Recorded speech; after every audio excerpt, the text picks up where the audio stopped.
Allez, on va passer à des cas extrêmement concrets avec une table ronde consacrée au bilan de la première saison des Multi 50 qui sont équipés de foils depuis l'an dernier. Et donc je vais demander à Erwan Leroux, le président de la classe Multi 50, de venir me rejoindre, et le skipper de Fenetria Mix Buffet, si je ne m'abuse, et à Quentin Lucet du cabinet VPLP de venir me rejoindre. Asseyez-vous chacun devant le micro. Je crois qu'on a quelques images quand Quentin prendra la parole. Bonjour à tous les deux. Bonjour à tous. Voilà, alors il faut s'approcher à la bonne distance du micro parce que sinon ça tape fort.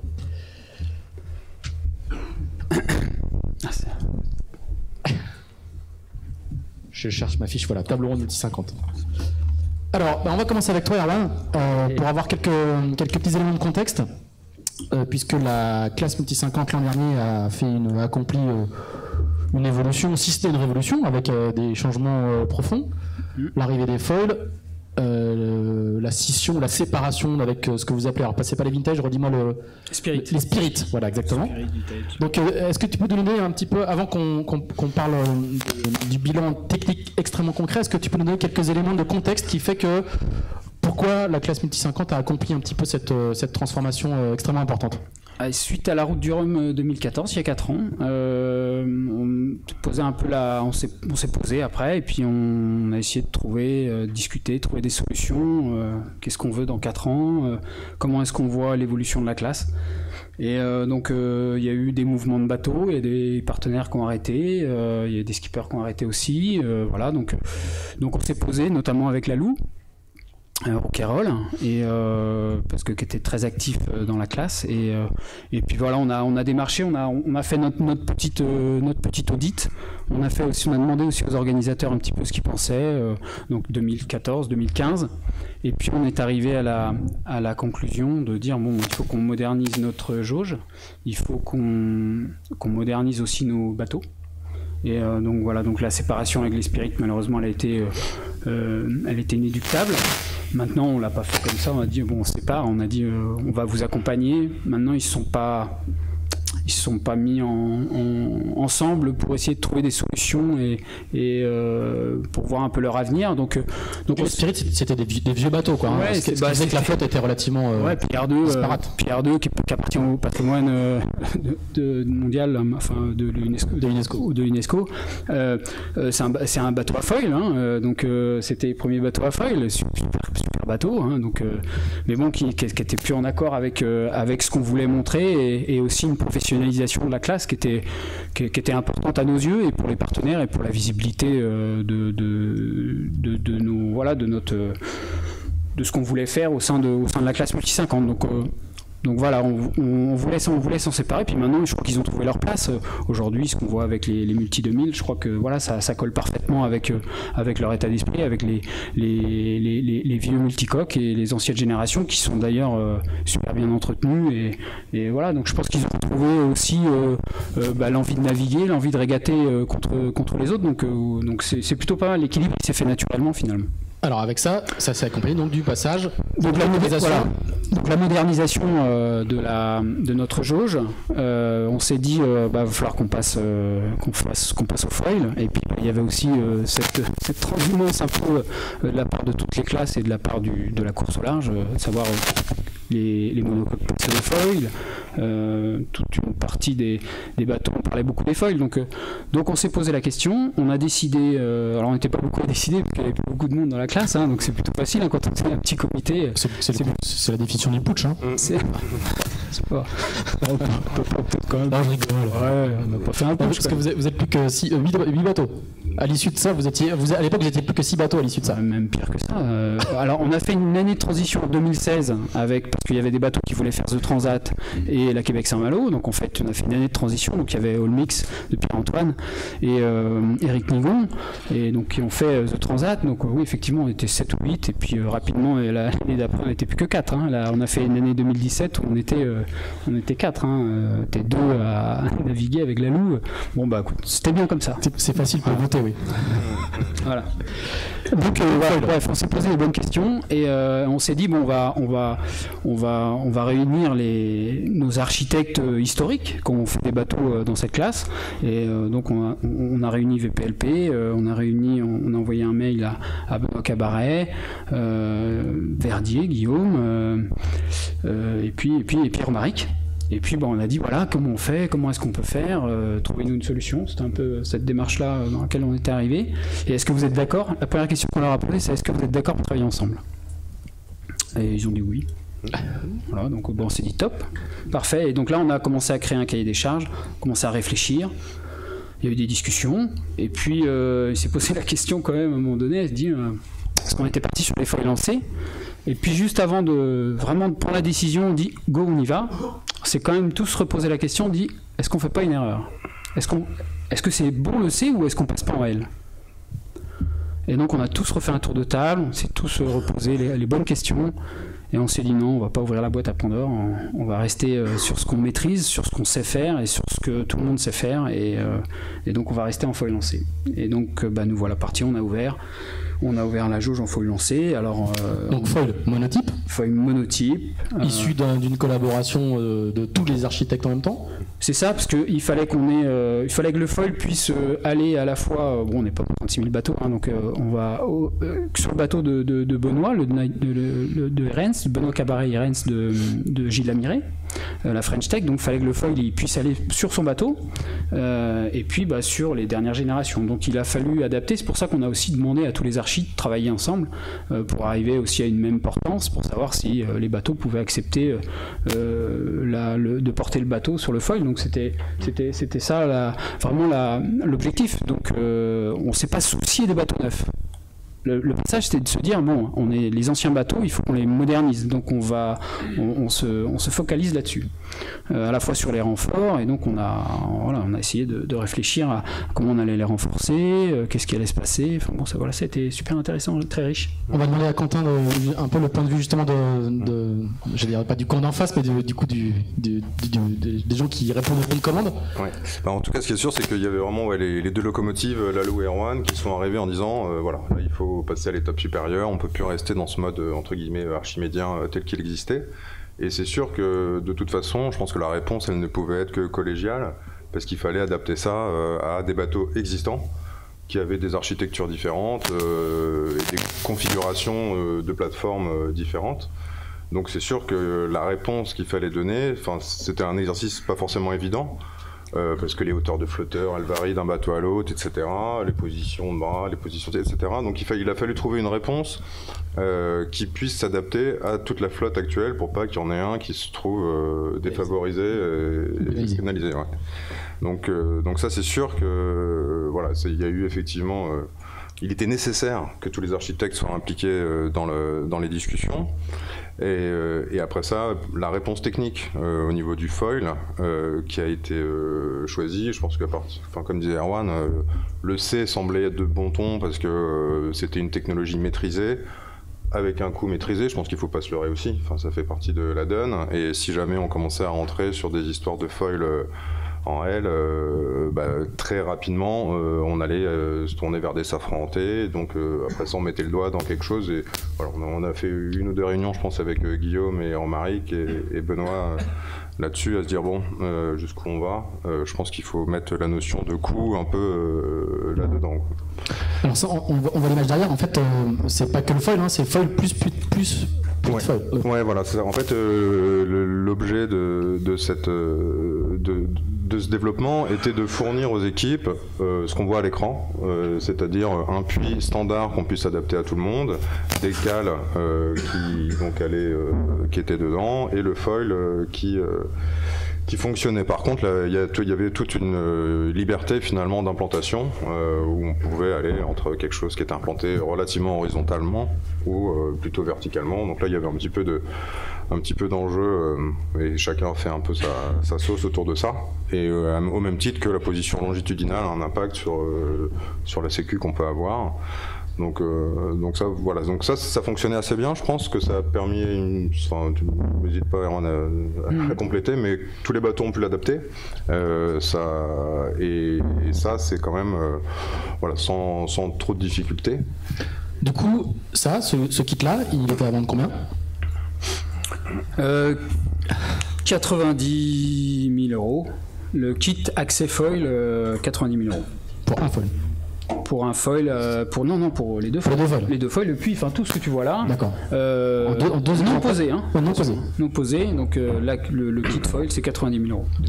On rappelle chez qui il était disponible. Bien sûr, on a fait un appel d'offres et donc c'est Lorima et donc avec Vincent qui a remporté cet appel d'offres et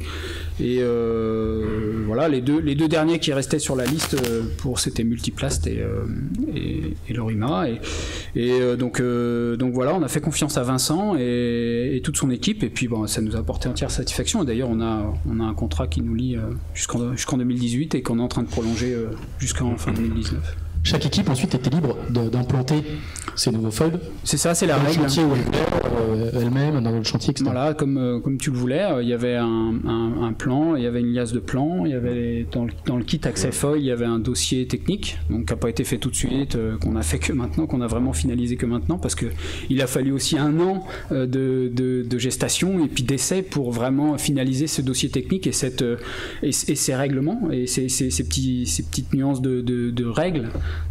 Pour éviter que les équipes s'engagent dans des trous. Donc voilà, là maintenant on a vraiment finalisé le dossier technique et là maintenant c'est clair pour tout le monde et c'est plutôt bien abouti.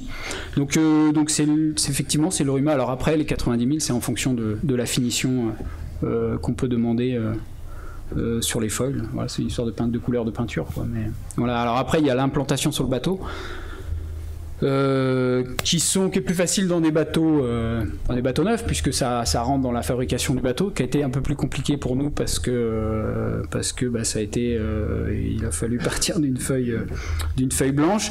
Donc je pense que ça varie en fonction des teams. Moi je vais vous annoncer juste les prix que moi de ce qui s'est passé pour moi hein. Nous ça nous a coûté au final en tout et pour tout avec l'intégration c'est entre 150 et 75 000 €. D'accord. Bon, ce qui est pas non plus voilà, c'est dur à faire passer à un partenaire hein, très clairement, donc la pilule est un peu dure, mais maintenant ils regrettent pas. Voilà, donc c'est aussi ça qu'il faut voir et les premiers sourires des partenaires quand on voit les chiffres sur les kilomètres. On va y venir. Voilà, ça, quand on voit leur sourire, on se dit bon voilà, je pense qu'on a eu raison de se battre et on a eu raison de faire les choses. Alors on va y venir juste. Est-ce que sur les différents chantiers ça a impliqué beaucoup d'adaptation de la plateforme? Est-ce qu'il y a eu des renforts? Est-ce qu'il y a eu des... ouais. En fait, c'est suivant où tu implantes le foil dans ton... C'est suivant pas trop près. On implante le foil sur le flotteur. Si tu es proche du bras, la transmission de l'effort et de la sustentation du poids de la plateforme, il est quasiment dans le bras. Plus tu l'écartes du bras, plus tu dois transmettre cet effort jusqu'au puits et jusqu'au foil. Et je crois qu'on doit être les plus éloignés et donc il a fallu qu'on renforce. Alors on s'est pas posé la question si c'était verre ou carbone, on s'est dit on fait du carbone. Alors dans la limite de ce qui est dans nos règles, il y a une limitation de module, mais voilà, on s'est dit on met du carbone, on va jusque là où faut renforcer pour pas avoir de problème sur les bateaux existants. C'était le but. Mais là il va compléter. Non mais en plus de ça, effectivement, le fait d'ajouter des foils aussi a généré des efforts différents, notamment sur les bras. Donc il a fallu quand même se reposer des questions qu'on ne s'était pas forcément posées au moment de la conception des bateaux, du fait qu'il n'y avait pas de foil. Donc forcément, il a fallu quand même se recreuser un petit peu la tête Donc on a travaillé avec Jessie sur ce dossier-là dans le cadre du projet d'Erwan. Et puis aussi, mine de rien, de rajouter ces foils, les bateaux vont plus vite. Donc c'est aussi quelque chose qu'il faut considérer. Je pense qu'au moment où le choix collégial de ce foil-là a été fait, avec les différents architectes, on n'a pas eu les moyens pour faire une étude poussée et nous dire là on va gagner 10% de performance ou 20%. On avait un peu des expériences qui nous laissaient penser un certain nombre de quelques gains des gains de quelques nœuds de vitesse, et puis en fait il s'avère que ces gains sont supérieurs et donc il y a des conséquences sur la plateforme qui n'étaient pas forcément bien anticipées.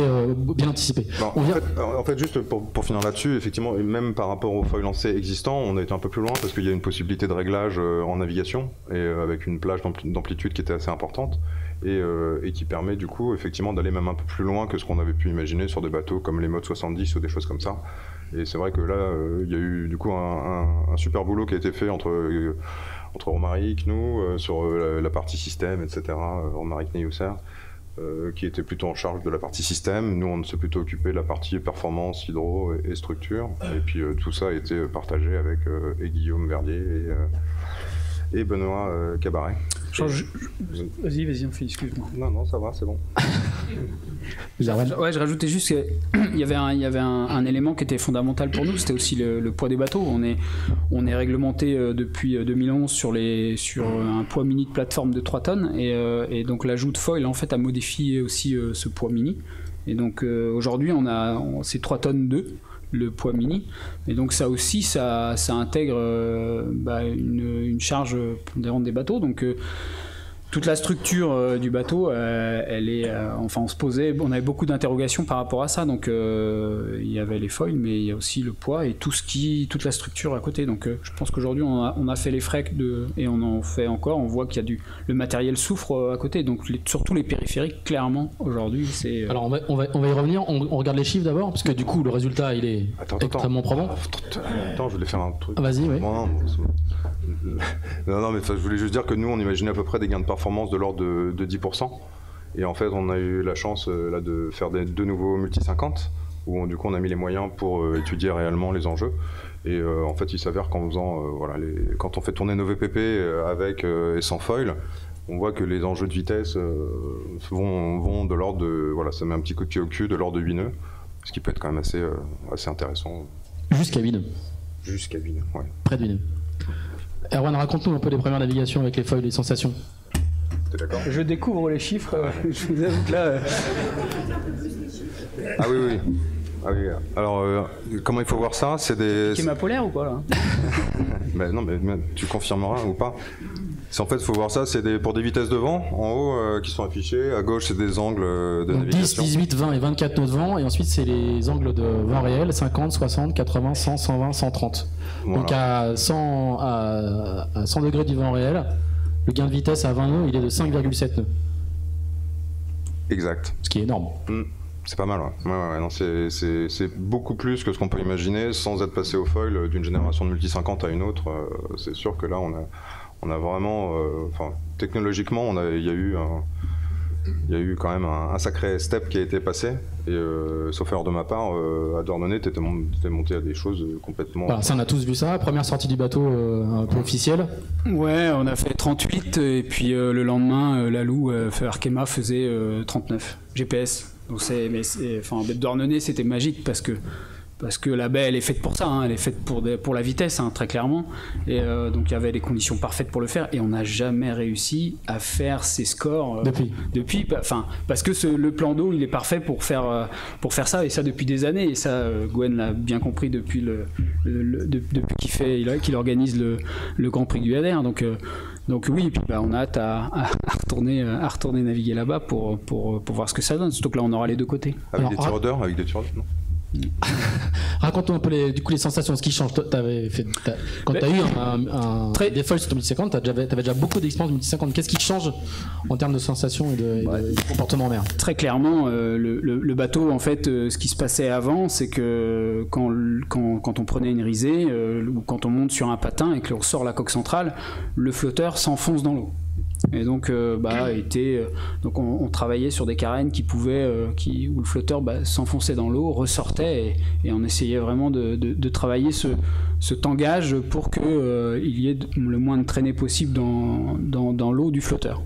Et le fait que maintenant avec le foil, le flotteur ne s'enfonce plus. Et du coup, le fait qu'il reste hors de l'eau génère juste une accélération. Alors après, pas rentrer dans la philosophie de l'accélération, mais en tous les cas, ça génère forcément, il y a moins de frottement, donc le bateau ne ralentit plus et continue à accélérer. Et puis, comme la multicoque est une machine à fabriquer du vent, ça accélère et ça ne fait que voilà. Et puis bon, à un moment donné, ça s'arrête, mais voilà, c'est un peu le principe de ce qui s'est passé sur nos bateaux. Et donc rapidement, le bateau se cabre et puis voilà, après ça, c'est parti. Alors au début c'est un peu stressant parce que du coup on voit des vitesses qu'on n'avait pas l'habitude de voir, et surtout en termes de contrôle en fait, puisque quand on est à la barre, qu'on navigue à ces vitesses-là avec des bateaux à côté, faut pas qu'il y ait une petite goupille qui s'en aille ou voilà, un petit problème de barre qui pourrait survenir, parce que ça peut vite partir sur un accident de voiture. Donc voilà, mais c'est grisant en fait, c'est ça, c'est sûr, c'est grisant. On a des lumières plein les yeux, et puis les bateaux sont venus finalement sûrs. On s'est aperçu qu'il y avait moins de tangage. On arrivait dans des mers où avant 2,50 m, c'était pas de la survie, mais le bateau tapait beaucoup, le flotteur s'enfonçait dans la mer, et puis à chaque fois on avait la vague qui arrivait, donc c'était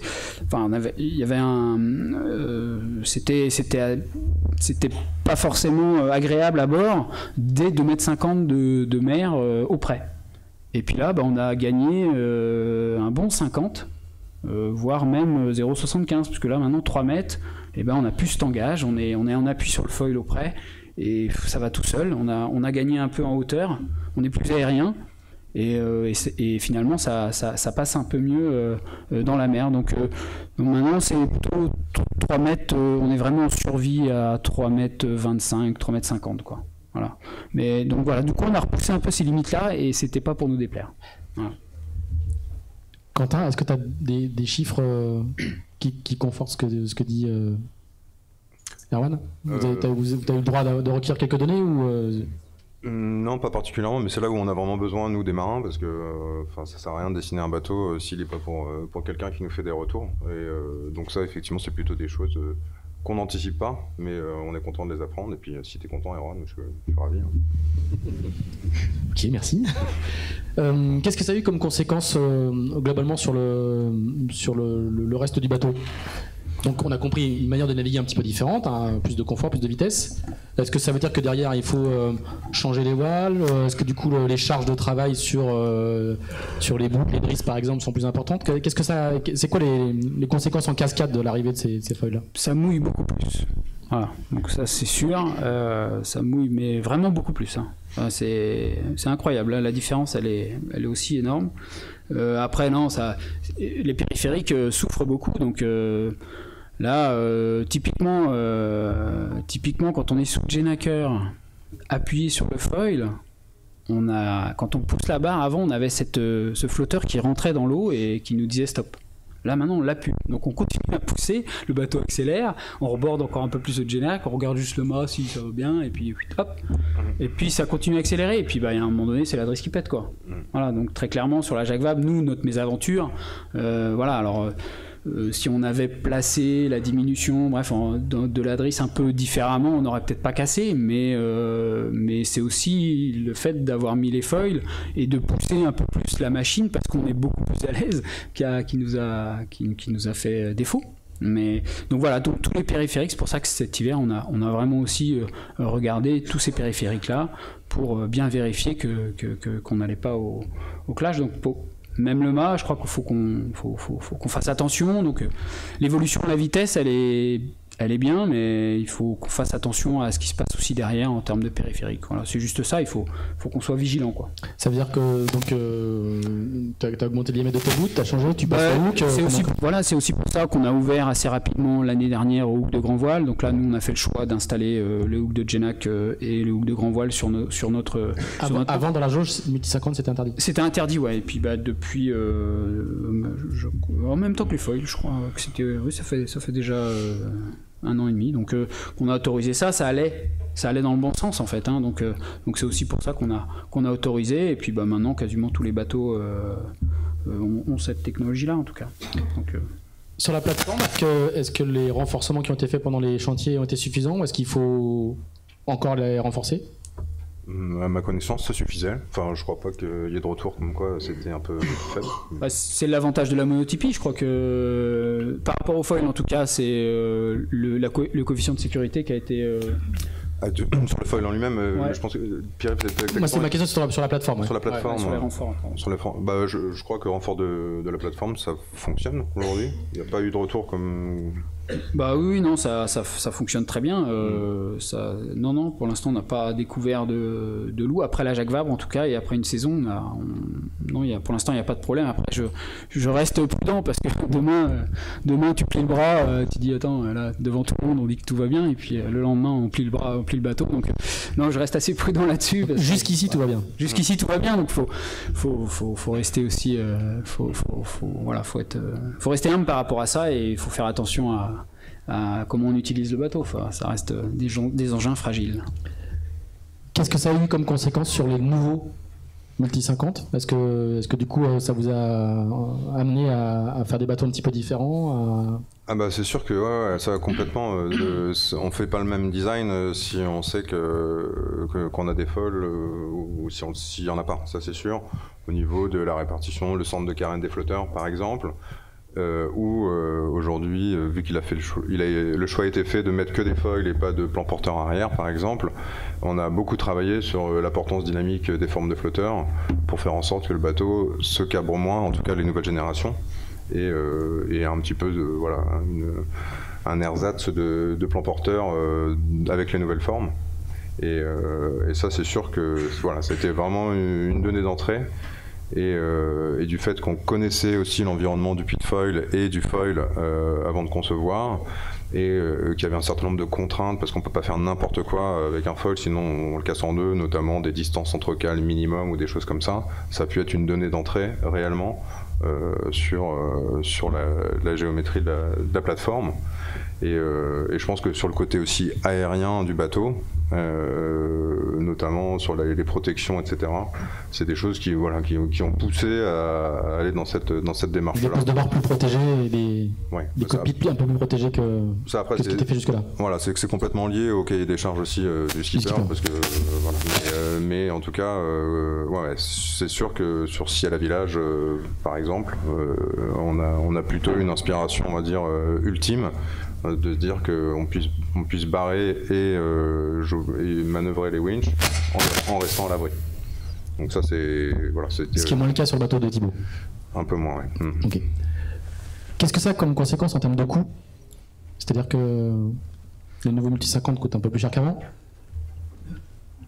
Mécaniquement, puisqu'il y a des foils avant il n'y avait pas. Bah oui, forcément. Il y a un peu plus d'heures. On a rajouté un greffage de puits à faire dans les bateaux neufs, donc il y a forcément un peu plus d'heures, mais c'est pas ça qui fait le premier facteur d'augmentation des prix des bateaux.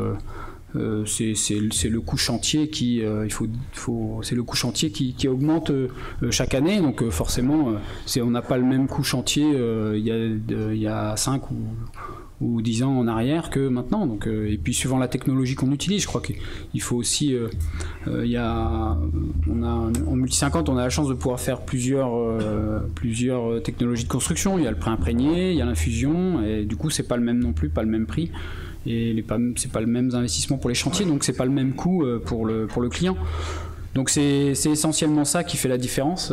Voilà, avant il fallait 15 000 heures, maintenant on en est à 18 000 pour construire un bateau, en 18-20 000 je crois à peu près. Hein. Donc voilà, c'est forcément des coûts qu'il faut. Il y a une augmentation des coûts qui est liée à l'arrivée des foils, mais il y a aussi une augmentation des coûts naturels qui est liée à l'évolution technique comme sur les autres supports. C'est ça. Et par contre, d'un point de vue technologique, sur les matériaux notamment, il y a quand même des restrictions au sein de la classe qui font que on ne va pas partir sur des délires en termes de matériaux de tissu ou d'âme. On n'est pas sur des nids d'abeilles en aluminium ou je ne sais quoi. Là, il y a quand même quelque chose qui est bien cadré et qui permet pas non plus une dérive sur cet aspect-là, quoi. On donne un prix de base pour un 1059 aujourd'hui ou... Ah ouais, on peut, oui, bien sûr. Parce que je sais que c'est dans ton carnet. Non, ouais. Bah oui, aujourd'hui, les derniers bateaux qui ont été faits, hein, ils sortent à 2,4 millions, hein, donc, enfin, le bateau qui a été fait, alors je parle pas du bateau de Dubaï, je sais pas du tout à quel prix il est sorti, mais voilà, c'est 2,4 millions. C'est sûr qu'il va pas falloir qu'on franchisse certaines, pour vous donner un ordre d'idée, hein, en 2005, Crépole 2 a été fabriqué à 1 350 000 euros.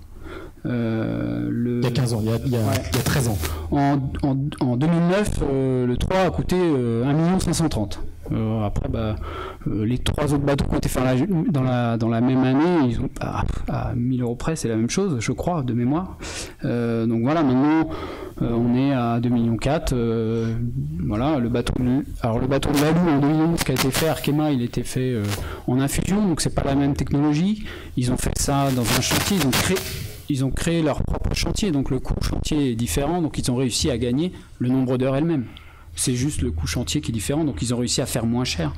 Mais voilà, globalement, aujourd'hui, un bateau en plex, ça coûte ce prix-là, 2,4 millions. Bilan globalement positif, hein, juste pour conclure. Eh ben oui, c'est super positif pour la classe multi 50. On a le sentiment qu'on a rendu un peu plus spectaculaire et un peu plus sexy nos bateaux. Maintenant, on sent qu'il y a des partenaires et des coureurs qui sont. C'était aussi le but. Hein. Le but, c'était aussi peut-être d'attirer une nouvelle génération de coureurs à venir dans notre classe pour qu'on ait un niveau sportif intéressant. Là, aujourd'hui, c'est le cas. On arrive. Alors, certes, on a perdu un bateau cet hiver. Qui n'a pas été retrouvé. On aurait pu faire la route du Rhum à 7, on va essayer de la faire à 6 parce qu'il y a encore une saison quand même, on verra ça sur la ligne de départ, mais l'idée c'est de la faire à 6. On espère qu'il y aura des bateaux en construction dans les prochaines années, voire même les prochains. J'espère qu'il y aura des annonces qui seront faites dans les prochains mois. Et puis voilà, pour qu'on continue à progresser et puis à monter nos bateaux et à montrer nos bateaux. On peut penser qu'il pourrait y avoir un changement de foil avec les évolutions de... Alors clairement sur les foils qu'un jour ou l'autre il y a une V2 qui arrive et qui soit je pense que oui. Je pense que c'est important aussi juste de bien préciser pourquoi on n'est pas passé en L et aujourd'hui toutes les questions que vous avez posées et qu'on se pose en ce moment et les débats sur l'asservissement, sur comment on fait conduire le bateau sous pilote et tout, mais il y a un moment donné, je pense qu'il faut mettre des chiffres en face de ça parce que ça fait vraiment peur pour des partenaires, pour des PME qui veulent investir dans la voile, et passer en foil en L. Aujourd'hui, même nous, quand on en discute entre coureurs dans la classe multi 50, ça nous fait vraiment peur parce que là on ouvre une boîte à Pandore et on ouvre. Heureusement qu'on n'a pas fait et qu'on a pris la bonne décision il y a un an. Aujourd'hui, je regrette rien parce que je pense que la dépense, c'est un puissant fond, quoi. On injecte. Donc je pense que si à un moment donné on régule pas ça, on va se retrouver, on va dépenser énormément d'argent. Enfin, ça va être, c'est très complexe, quoi. Tout ce qu'on touche mérite de l'étude, et donc c'est quand on a beaucoup d'argent, tout va bien, mais quand on en a peu, c'est compliqué. Donc avant que nous, la multi 50, puisse passer au foil en L, je pense qu'il va donc on va laisser faire ceux qui ont beaucoup d'argent, très clairement, et les gros bateaux on va les laisser faire. Le jour où il y aura une solution qui nous paraîtrait relativement correcte, on essaiera d'aller les voir, d'aller les rencontrer et de dire peut-être que nous on voudrait passer en foil en L maintenant parce que vous avez une technologie qui fonctionne, avec un asservissement qui fonctionne, avec un pilote qui fonctionne, on pourrait l'intégrer sur nos bateaux. Ok, ouais, pourquoi pas, ouais, ok, bah, par contre, ce sera pour tout le monde, ce sera toujours là pour tous la même chose, quoi. C'est un peu la démarche qu'on a eue pour le foil lancé. On n'a pas de budget de développement dans nos équipes et dans nos teams, donc on peut pas se permettre d'aller dans cette voie-là. On pourra que récolter les fruits de toutes ces démarches, quoi.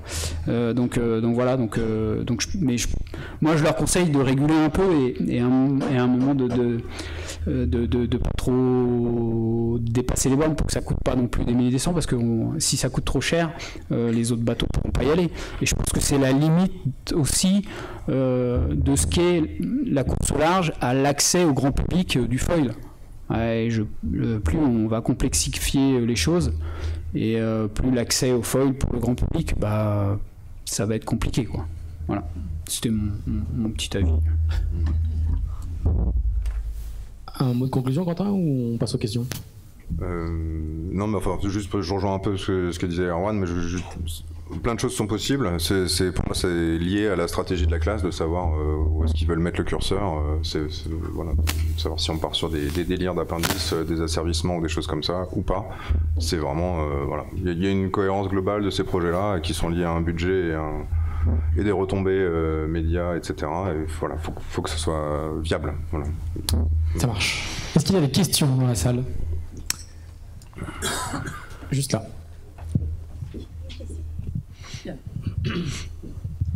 Oui, aujourd'hui, on se situe où en termes de performance par rapport aux derniers Orma? À mon sens, là, on est passé devant. Voilà. Franchement, on est équivalent des Orma, je dirais, 2004, 2005. Non, Erwan? Ouais, si, c'est ça, ouais. Avec 10 pieds de moins. Avec 10 pieds de moins. Ouais, pardon, ouais. Et en vert. Ouais. Et en vert, ouais, t'as raison.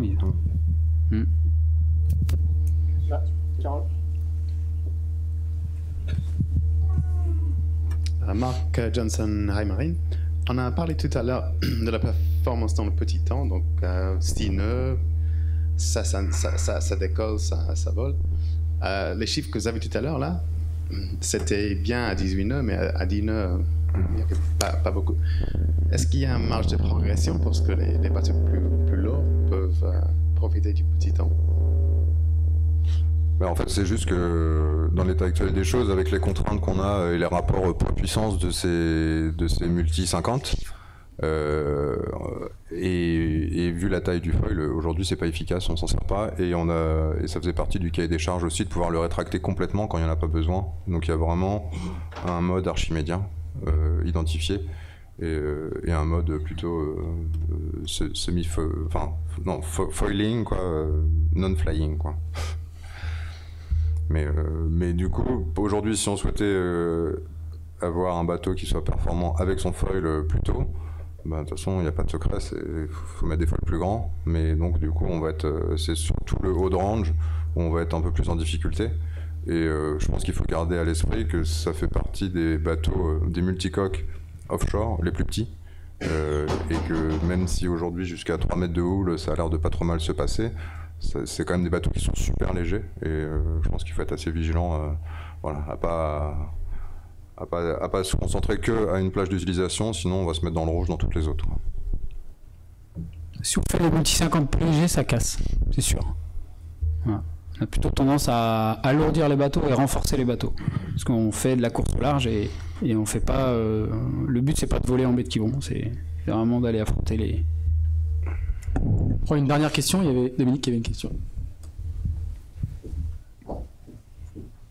Question philosophique? Non? Ah bon. Je voulais savoir si on avait le droit de mettre les foils en autoclave. Est-ce qu'on avait le droit de modifier au fil des saisons l'implantation du foil, son angulation, etc. Et je voulais savoir comment on peut expliquer qu'un bateau d'occasion qui est optimisé va aller aussi vite qu'un bateau neuf qui sera forcément plus rapide. Autrement, ça sert à rien. Alors, il y a plusieurs questions. Il faut peut-être laisser le micro à Dominique, parce qu'on va reprendre ta première question, Dominique, s'il te plaît. Ouais. Autoclave. L'autoclave. Donc les foils sont monotypes, donc ils sont tous fabriqués chez Lorima en autoclave avec la technologie qu'eux ils ont développée. Et c'est de l'autoclave pour tout le monde. Le puits et le foil viennent du même endroit, donc il y a aucun problème. Même si alors ça a été ouvert, si on a quand même ouvert cette année l'autoclave aux appendices. Donc aujourd'hui, dans la classe, on a ouvert un peu l'autoclave sur les appendices. Donc dérive, appendice de coque, dérive et safran. Voilà. Et avant, il n'y avait que le mât. Donc maintenant, ce qui est fait en autoclave dans la classe multi, c'est le mât, les foils et les appendices. Voilà. Ensuite, il y a d'autres questions. On peut changer l'implantation du foil au fil des saisons. Alors, tu ne peux pas le faire pendant la saison, tu es obligé de le faire en intersaison. Donc, à partir du moment où tu mets ton bateau à l'eau dans une version, tu es obligé de le garder jusqu'à la fin. Donc, ça, c'est la première base pour tout. Que ça soit du mât, ça va du mât jusqu'à la dérive, jusqu'à l'appendice. Sauf casse, bien sûr. Donc, ça, c'est la première chose. Ensuite, tu as le droit de. Notre foil, donc, on a un réglage, on a 5 degrés de réglage dans le puits de foil. Donc la cale, elle bouge d'incidence de 5 degrés. Après, c'est suivant comment tu l'implantes dans ton flotteur, qui te permet, alors tu peux l'implanter en ayant à l'équilibre, où tu as moins 2,5, plus 2,5. Tu fais comme tu veux, ça c'est libre, et de saison en saison, tu peux modifier cette implantation-là, mais il faut quand même dégreffer le puits du flotteur, et c'est quand même un petit chantier, parce que tu n'as pas le droit de changer les cales. Tu as le droit de changer de flotteur? Tu as le droit de changer de flotteur, exactement. Oui. Mais là, on n'est plus dans la même dimension, parce que là, tu changes de flotteur complètement. Tu optimises un bateau de vieille génération. Donc là, Donc dernière question sur les bateaux d'occasion et les bateaux neufs.